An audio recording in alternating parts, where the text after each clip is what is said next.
Fala aí pessoal, beleza? Iniciando mais um acompanhamento mensal, vamos falar sobre o nosso querido HGLG, mas antes de falar sobre o HGLG, eu queria que vocês observassem essa imagem aqui.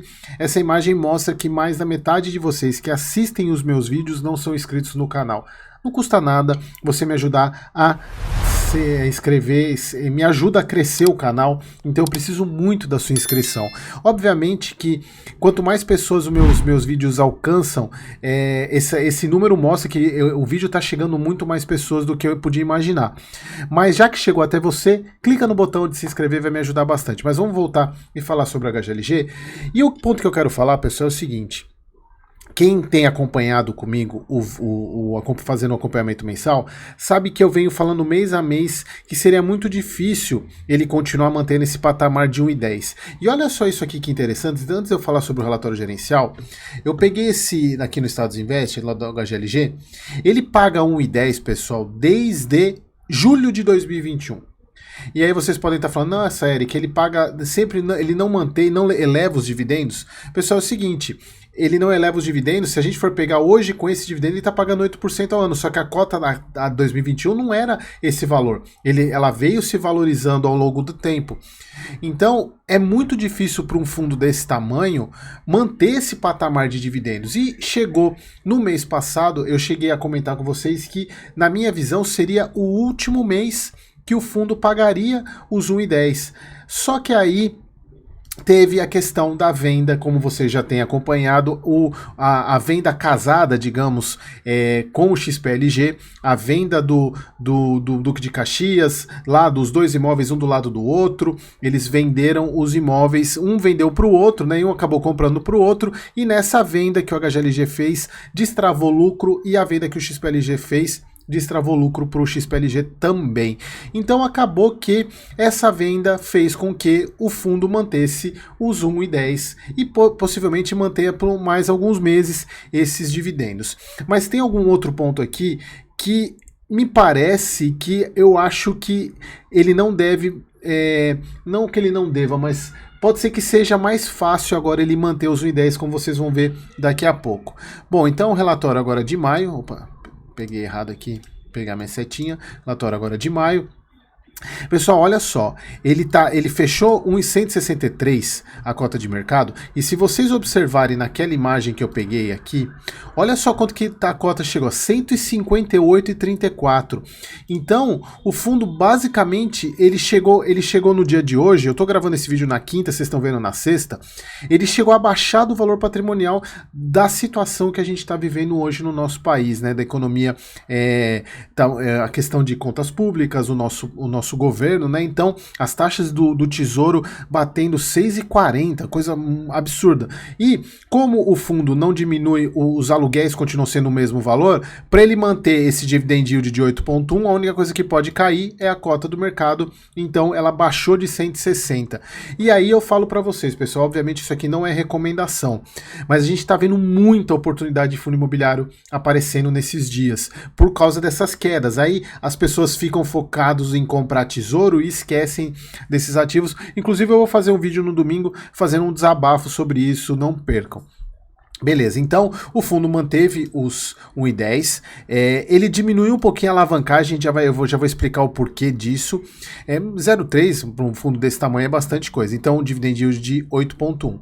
Então a gente já sabe que o resultado dele, que ele apurou uma receita total de 55 milhões, 1,63 por cota, resultado de 1,31 por cota, e o lucro extraordinário foi a venda parcial do HGLG Duque de Caxias de 49%, como a gente já viu, e a primeira parcela gerou um lucro de 10,3 milhões, 0,31 por cota, sendo que ela já foi recebida e as próximas serão daqui a 1 ano e daqui a 18 meses, conforme a gente já sabe. Então eu não vou mais falar sobre essa compra, pessoal, como a gente já falou. Na verdade eu vou falar só um ponto que inclusive eu citei no relatório, no vídeo do XPML, no XPLG. Então, e aqui que entra um outro ponto, que isso não foi informado no fato, esse mês tivemos um impacto na linha de despesa financeira, ou seja, aumentou a despesa financeira, porque quando ele vendeu essa parte do HGLG Duque de Caxias, houve um resgate antecipado facultativo parcial do CRI vinculado a esse imóvel. Então, o fundo ele precisou pagar a multa, né? Um pré-pagamento gerou essa multa que o fundo, no caso do CRI, de antecipar o pagamento. E aqui eles colocam, financeiro devido à multa de pré-pagamento e reconhecendo da despesa de inflação acruada remanescente no papel no valor de aproximadamente 2,1 milhões, então aumentou a despesa financeira disso e por isso que teve essa redução da alavancagem aqui, por causa desse pagamento, desse pré-pagamento, desse CRI, e aí gerou essa multa de despesa financeira. Outro ponto que aqui sim começa a ficar bonito, que é a conclusão da primeira fase do desenvolvimento do Cone MM2 G03, que é aquele imóvel que eram dois galpões que o Mercado Livre pediu para unificar e para alocar para ele como um todo. E olha só que bacana, isso aqui é desenvolvimento, e desenvolvimento, pessoal, é muito importante para esse tipo de fundo, porque a gente está falando, pessoal, quando a gente fala de cap rate de compra, de quando o fundo está comprando o imóvel, a gente está falando de cap rate no máximo, assim, quando a compra é muito boa, em 10%. Agora, quando a gente está falando de desenvolvimento, a gente está falando de 12%, 13%, 14% de retorno, o que dá mais de 1% ao mês. Por quê? A gente não está... a construção, ela deixa... Isso traz muito mais retorno para o fundo do que a compra, né? Então, isso é muito importante e eu acredito que esse é o futuro, inclusive para HGLG, BTLG, que são os grandes fundos logísticos, que em vez de comprar tanto imóvel, até porque não tem tanto galpão assim disponível desse tamanho, desse porte, é construir. E isso os Estados Unidos, os REITs, fazem muito. O próprio REIT construiu o imóvel, que é a ideia do que o HGLG fez com o Cone 2, o G03 para o Mercado Livre. Que na verdade ele construiu e foi alugado para o Mercado Livre. E isso é muito importante porque, além de tudo, quando você está desenvolvendo, isso eu vou falar um pouquinho mais para frente, quando você está desenvolvendo um imóvel, você está gastando, você está tirando dinheiro do caixa e construindo, e esse dinheiro que estava rentabilizando no CDI deixa de rentabilizar, porque você está tirando dinheiro do caixa e pagando a obra. Pagando a obra, esse dinheiro estava rendendo no CDI, sendo transformado em dividendo para o cotista, só que o dinheiro do caixa vai caindo porque você está pagando esse imóvel. A partir do momento que esse imóvel ele passa a gerar lucro, porque obviamente quando você está desenvolvendo, você além de estar com o imóvel pronto, você precisa alugar, né? Nesse caso, como ele já está alugado para o Mercado Livre, então é como se o fundo parasse de reduzir caixa, perdendo o rendimento e agora passa a receber o rendimento do imóvel. Então agora o imóvel começa a trazer retorno e isso aumenta o rendimento do fundo. Porque lembra, ele estava reduzindo caixa, perdendo a rentabilidade desse caixa, construindo o imóvel, agora esse imóvel está alugado, ele passa a pagar o rendimento. E isso é muito importante para o HGLG, inclusive, se vocês lembram do vídeo de janeiro, que foi o vídeo referente a perspectivas que normalmente os fundos da CSHG fazem, né? Eles fazem o retrospecto do ano anterior e as perspectivas para 2024. E a perspectiva para 2024 era o fundo chegar, pelo menos até o final do ano, no recorrente de 1,10. Ou seja, ter o recorrente nesse patamar que ele paga de dividendo hoje. E a gente vai ver que é plenamente possível agora, inclusive com a receita potencial que o fundo tem. Então, a gente já está falando aqui de 4 centavos por cota a partir de julho, com caixa em agosto. Ou seja, daqui 2 meses esse valor entra para a receita do fundo. Então, isso é muito importante, pessoal, muito importante para o fundo, essa questão do desenvolvimento. Isso é uma excelente notícia, por isso que eu volto a falar que o HGLG ele vinha com essa questão que já era sabida que o rendimento poderia cair, mas a gestão trabalha tão bem que eles não deixaram a peteca cair. Isso é muito importante. Aqui a conclusão da compra, a gente já sabe, né? A compra do Cislog Galeão, que foi do XPLG, e a venda para o HGLG, a venda do Duque de Caxias, né? O HGLG Duque de 49%. E aqui só um ponto, pessoal, que diferentemente do XPLG, o HGLG não tem taxa de performance. Então, o lucro aqui é totalmente do cotista. Já no caso do XPLG, se tiver cobrança da taxa de performance, o cotista sai perdendo. Mas assim, o que eu falei naquele vídeo e volto a falar, somente para a gente fechar esse ponto. Foi uma venda necessária, digamos, né? O fundo enxergou uma oportunidade para, além de você ter um destravamento de lucro e manter o patamar, que acho que o principal motivo dessa venda foi manter o patamar em 1,10, é a questão de você ter um aliado agora, não ter mais um concorrente, e sim um aliado naquela região que a gente já falou naquele vídeo, é uma região bem complicada. Mas é o que eu falo é o seguinte, se fosse isso eu expliquei e eu volto a falar, se fosse uma venda simplesmente para destravar lucro, não seria um bom negócio comparado com os negócios que o HGLG faz. Muito longe das vendas que o HGLG faz, tanto o HGLG, HGRU, as vendas que a CSHG fazem. Bem longe, né, em termos de resultado. Mas assim, acabou que foi uma venda ok, conseguiu usar esse dinheiro para manter os rendimentos do fundo e também melhorou a questão de parceria, né? Você tem agora um parceiro e não mais um concorrente, isso é muito bom. Em termos comerciais, o HGLG, né, teve a redução da vacância física financeira de 45 e 6,5, porque ele alugou 1.460 AMS no Tectown e expansão de 828 no próprio Duque de Caxias, porque lembra, o HGLG ele vendeu 49%, ele continua tendo 51% desse imóvel pela Prime Logística, que passou a comprar 3.267 metros quadrados. Aqui a questão e também com a venda, alterou porque teve a venda também nessa parte do imóvel lá de Duque de Caxias e a compra do Cislog Galeão, então acabou que reduziu um pouquinho a vacância. Bom, e sobre as locações, em junho, né? Então não é agora, né? É agora para o mês caixa do mês que vem, isso.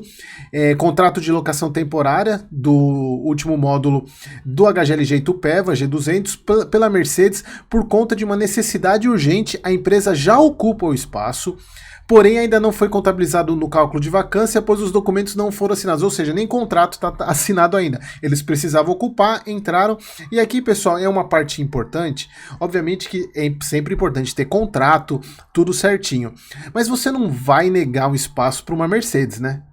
Então isso é muito bom, o HGLG, pelo menos a gestão tem essa sensibilidade de não travar uma negociação, porque ainda faltam coisas burocráticas, então obviamente isso vai ser resolvido em breve. Contrato de locação em discussão para a locação de 5.600 do Ribeirão Preto. Essa locação vai zerar a vacância desse imóvel. 2 locações em fase de contrato no HGLG Louveira, quando assim assinadas levarão a vacância também para 0. Locação de um módulo de 2.500 do Duque de Caxias, restando apenas um módulo de 2.000 metros quadrados para ser alugado e uma pequena locação de 423 metros quadrados no São José dos Campos para uma empresa de óculos. Então, vejam, pessoal, a gente está falando aqui de vários contratos. Aqui a gente mais uma vez mostra como a CSHG é uma baita de uma gestora. E isso, pessoal, eu queria que vocês recuperassem o vídeo que eu fiz quando a vacância, foi o ano passado, quando a vacância do HGLG era 20% e muitas pessoas saíram vendendo por causa disso, achando que o fundo não iria recuperar. Eu falo, gente, vocês estão falando com uma gestora, uma das melhores gestoras, como eu coloquei lá no vídeo de ranking, ela é o Concur. Então a gente está falando da melhor gestora atualmente. E ela ia trabalhar isso, tanto é que o fundo saiu de 20 para 6 em praticamente um ano, que desde a primeira vez que eu falei sobre isso. A gente vai ver lá no gráfico, eu não sei, tenho certeza se é um ano sobre isso. Bom, previstas tem a entrega da segunda fase, que já foi entregue a primeira fase, do Cone G3 para o Mercado Livre, de 23 mil metros quadrados. Com a conclusão da fase 2, teremos o ativo inteiro completamente entregue e gerando renda após 2 meses de carência. Ou seja, renda para aumentar e entrar naquela renda e aqui é aumento de receita, porque você está deixando o dinheiro que foi investido nele agora vai voltar a ser rentabilizado. Então isso é aumento de receita imobiliária para o fundo. Locação de metade de um dos prédios da Tectown está em avançado e devemos iniciar discussões contratuais nos próximos dias. Não teve nenhuma devolução em maio, isso é muito bom. Tem previsto, pessoal, isso aqui, se eu não me engano, do DCC e do DCR, eu já tinha comentado com vocês no mês passado, mas até então ainda não se concretizaram, que eles colocam aqui que é para o segundo semestre, né? E do HGLG de São José dos Campos também sinalizou interesse em renovar o contrato, só que reduzindo a área, então é assim, embora vai renovar, mas vai reduzir a área. A parte do técnico, no HGLG Betim está sendo realizada a troca das niveladoras das docas para um equipamento mais moderno. Pessoal, niveladora de doca é aquele, sabe quando você tem a porta do galpão, que tem aquela prancha que desce? Isso é a niveladora. Isso aqui é aquilo que desce, né? É a niveladora de doca, que é o que desce para o caminhão poder encostar e poder descarregar. Então eles estão colocando aqui que vai ser trocada por um equipamento mais moderno. Em Montemor está prevista para o final do mês a conclusão das obras de melhoria da rede de drenagem e abastecimento do galpão. E no próprio no complexo multimodal, que é a entrega da fase 2, né? Então a gente pode ver até na parte de obras e desenvolvimentos como que está isso, mas tudo caminhando dentro dos conformes. Aqui, pessoal, o resultado do fundo, lembrando que aqui a gente teve uma receita maior no mês passado por causa do pagamento trimestral da Volkswagen. Aqui o recorrente dele hoje, sem essas novas situações, é de 28 milhões, que não é suficiente para pagar os 37 milhões. Aqui a gente vê o despesa financeira, né, que teve a questão que a gente falou da pré-pagamento. E aqui, pessoal, se a gente for ver a receita potencial dele hoje, de 37.900, eliminando vacância, carências, que a gente ainda tem carência lá do próprio Mercado Livre, antecipação e o próprio pagamento do Mercado Livre, que deve aumentar essa receita potencial, já é suficiente para pagar os 1,10, porque olha só, para ele pagar 1,10, ele precisa gerar 37 milhões de resultado. E olha só qual que é a receita potencial dele. Então, ele está praticamente resolvendo essas questões, ele está na linha de voltar a pagar 1,10, na verdade não 1,10, né, de ter o recorrente de 1,10. E aí, quem sabe, voltar a pagar aquelas pancadas semestrais que a gente gosta tanto. E aqui a gente vê que teve um aumento, né, da reserva, então, pelo menos, sem nenhum problema, a gente já tem o trimestral da Volkswagen, então eu acredito que foi resolvida essa questão do 1,10, pelo menos esse ano. Tá? Esse ano, tanto é que eu nem trouxe a planilha de DRE, porque agora eu não preciso ficar adivinhando mais a questão do resultado do fundo, beleza? De quanto que ele vai pagar. Aqui a gente vê o colosso, né, do resultado, aqui o aumento do número de cotistas, aqui teve uma redução, obviamente, da parte de caixa que ele tinha, porque ele precisou desembolsar para pagar a primeira prestação lá do Skylog. E aqui a gente pode ver que saiu aquele CRI do Duque de Caxias, eu até deixei anotado aqui porque ele estava aqui nessa linha, que foi o pagamento dele e gerou aquela multa para despesa financeira. Aqui, ó, nem aparece mais a vacância que tinha de 20%, que foi lá, eu acho que foi em maio ou abril que estava em 20%, e já está em 6%, né? Então, para vocês verem como a gestão trabalha super bem. Nós temos 10% dos contratos vencendo agora. Esse ponto é muito importante, inclusive que vai ajudar o fundo a chegar nessa receita de 1,10, que é as revisionais têm 50% de todos os contratos tendo revisional agora, e a gente está num momento, embora, tirando essa fase que a gente está agora de IPCA longo, né, mas o momento para logística é muito bom, então o poder de barganha está na mão do fundo e os imóveis são excelentes, bem localizados, então a tendência é a gente ter reajuste positivo de aluguel, tá? Que mais? Acho que era só isso, né? A alavancagem do fundo continua tranquila, ainda mais com esse IPCA hoje não faz o menor sentido que tá, porque até a dívida mais cara, que é 6,25, tá menor do que o próprio IPCA, do IPCA hoje, do título IPCA hoje, então, de fato, não tem a menor necessidade de fazer a quitar, embora ele tenha dinheiro, e é importante ter dinheiro, porque ele pode fazer esses movimentos que ele fez, e ainda mais agora que a gente ainda tá numa situação ruim no Brasil, né, de economia, pode ser que apareçam muitas oportunidades e quem tem dinheiro na mão, como a gente fala, cash king, né? Então, a chance do HGLG fazer bons negócios é muito importante. Aqui, a questão do próprio Cone M2, né? A questão do acúmulo financeiro já está em 93%. A gente vê certinho, né, o previsto e realizado. Então, tá bem juntinho, tá quase terminando, né? 94%. Então, bem tranquilo, né, pessoal? Então é isso daí, HGLG mostrando porque, na minha visão, é o melhor fundo de logística que a gente tem hoje na Bolsa e, tranquilamente, ele vai manter uns 1,10 pelo menos, eu acredito, até o final do ano. Beleza, pessoal? Então, espero vocês no próximo vídeo.